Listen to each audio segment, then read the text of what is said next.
Hi, everyone. Welcome to Chicks Talking Pics. Glad you could join us today. Hi, Jenny. What are you up to? Oh, not much. How are you doing, Sandy? Good, real good. I know it's almost Christmas. Yeah, you've been doing some phone classes, haven't you? Yes, I have. I've got one more week of an online class, and then I'm done with workshops or classes for this year. So I'll have about a week off. It's exciting Finally. before I have to start up again. How about you? What's in your future? What are you doing for the holidays? Oh, probably just hanging around San Diego. It's not a bad place to be in the holidays. Nope, nope. Nope, we're Hopefully we'll done with the have, cold weather. We've done our trips to balloon rallies that are in the cold, and now we're back here. yeah, good. Well, super. Okay, well, Jenny, we have three images from one maker tonight or today, whatever time you're watching this. So let's get on with the program and let's take a look. And Jenny, as always, you get to go first. Okay, so a little information came in with this picture, and the maker said he'd submitted it to other contests and gotten some of the judges' reviews, and um, he wanted our opinion as well. Um, so this is a male elephant that is in must, if I'm saying that correctly. Basically, he's looking for a female, and so they will throw this dust around themselves.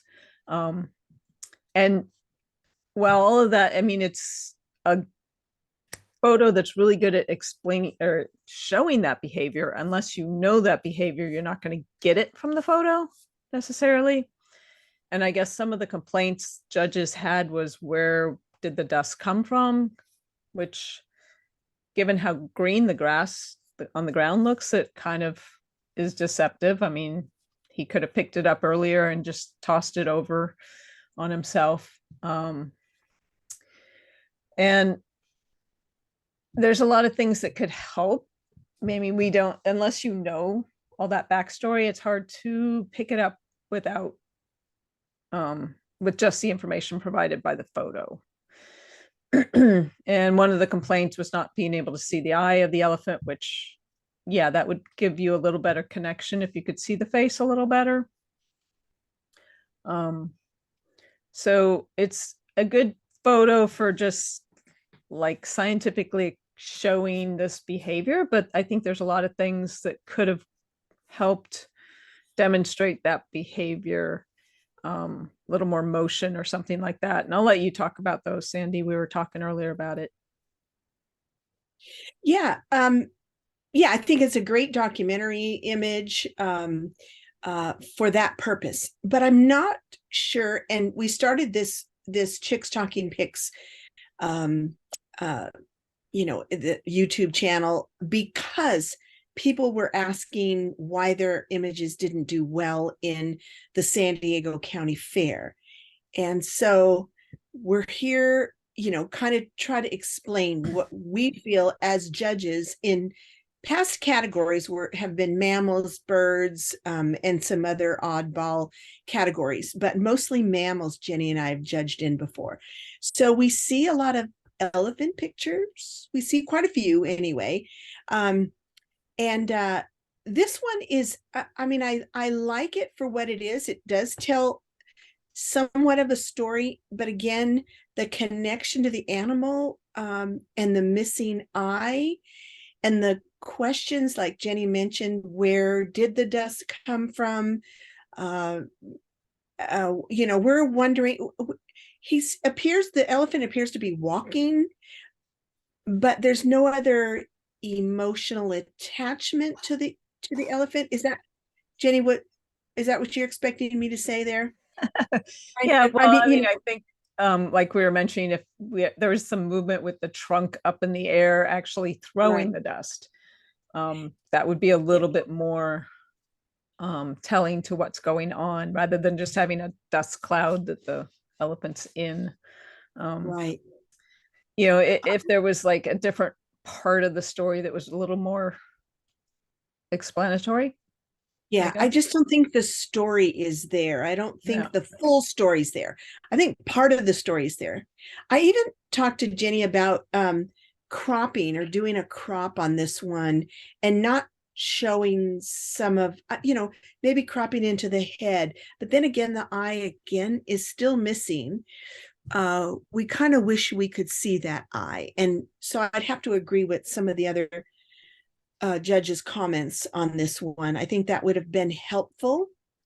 I do think you could recover this a little bit more. I think a little more detail in the textures, maybe cropping off the ground a little would help give this image or the elephant a little more forward motion.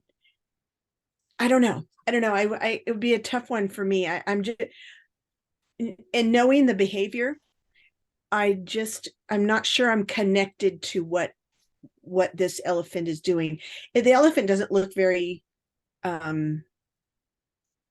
I mean, like he's just walking past you. There's really no like movement, like you said, in the trunk.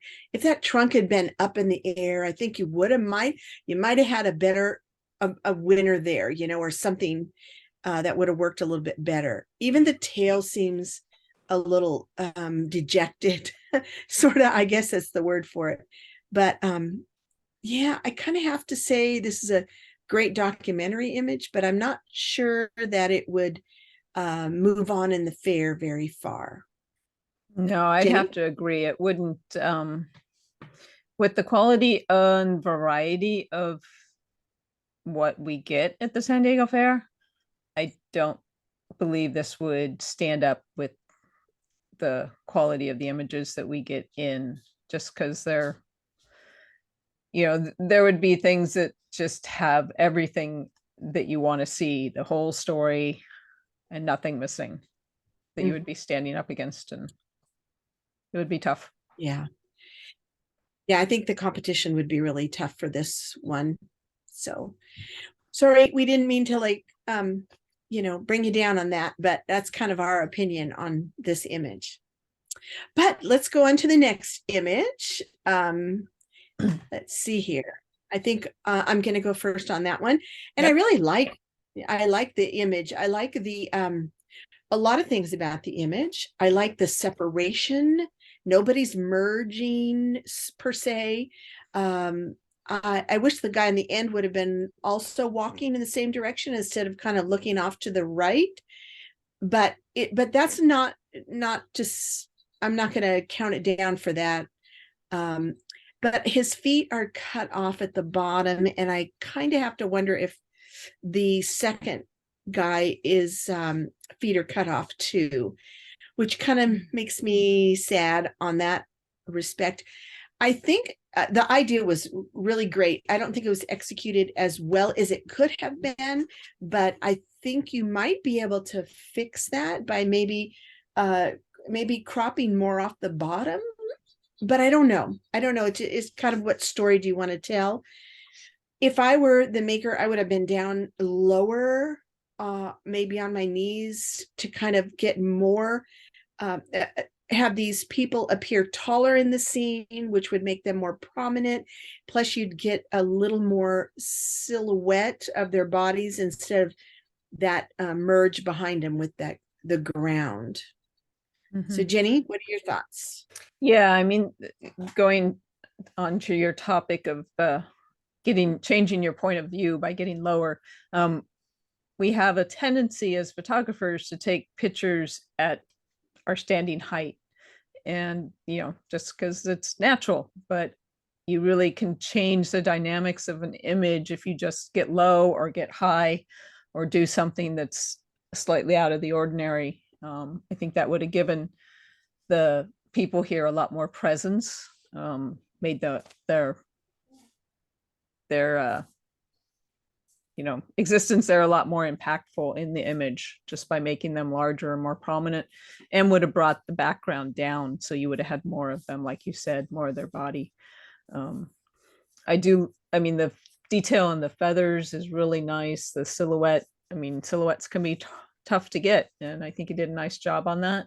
um, Yeah, the Yeah. person facing away, I mean, it's kind of interesting that, you know, all these people are looking one way and this one's doing something else, but I don't know. Either way, it doesn't bother me that much. It might be nice if they were all focused the same way, but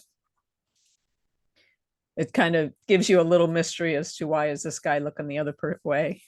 But yeah, it's a little tight on the bottom.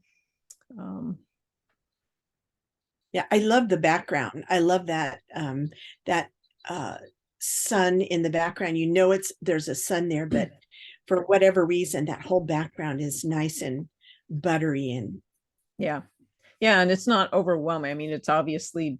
directly at the sun, very bright, but it's not you know, overexposed hot spot or anything. And the Although, warmth of the whole image yeah. is good too. I like the warmth.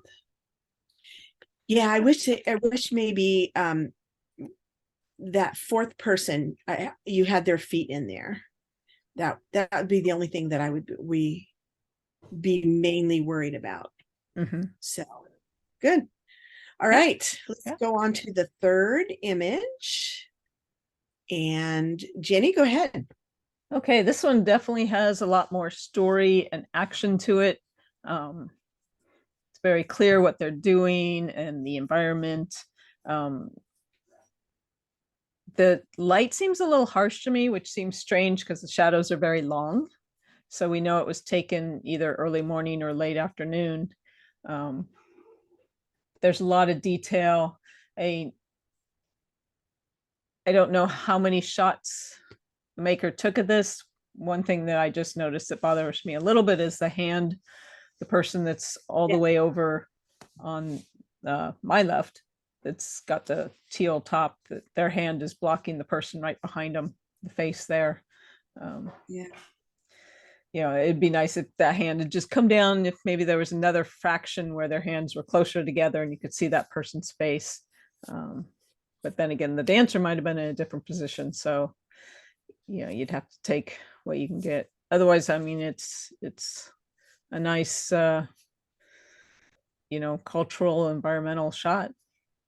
What do you want to add? yeah. I think you're right. You know, when photographing animals, everybody does bursts, right? Everybody, shoots three to or more images, because you never know when an animal is going to blink or whatever. But it that goes for people too, and especially with the action going on here. I would have been shooting in bursts here, and hopefully the maker can look for maybe another burst where that hand isn't in the face of the person behind them. But I love the rest of the story. I mean, Mhm. I like the muscles or the ripples on the dancer with his hand in the air, the smile on the lady in the back in the middle, and the fact that they're all engaged in this moment. I do like it a lot.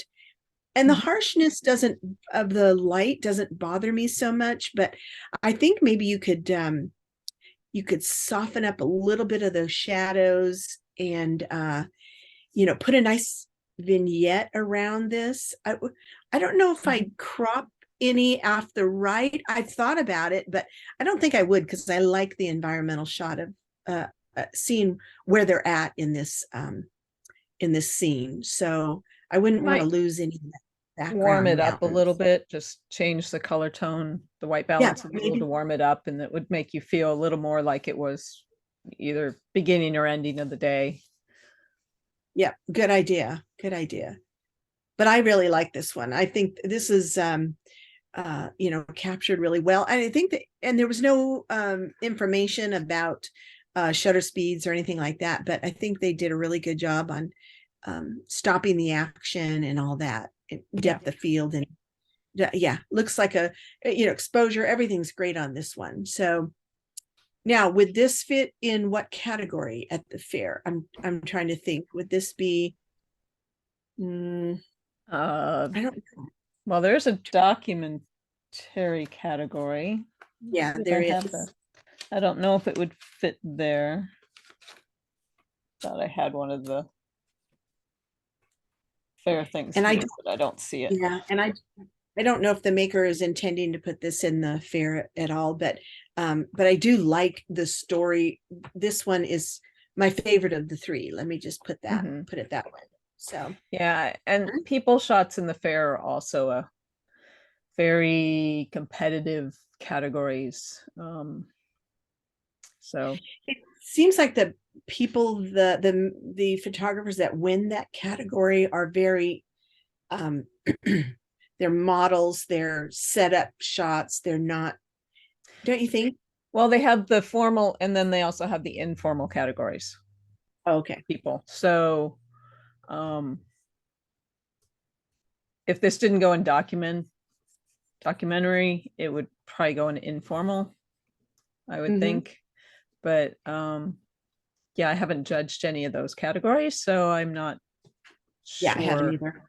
You'd have to read the description really well on what to place it in. Because typically the category a lot of times breaks the photo. I mean, the photos get knocked out of the fair just because they're in the wrong category. Mm-hmm. Um, it might be a great photo, but if you don't put it in the right place and the judges don't take time to move it, which sometimes we can't if the other category's already been finished being judged, when we get to it, there's nowhere to send it. So Mm-hmm. make sure you read those categories carefully. Yeah, good idea. Yeah, other than that, this is great.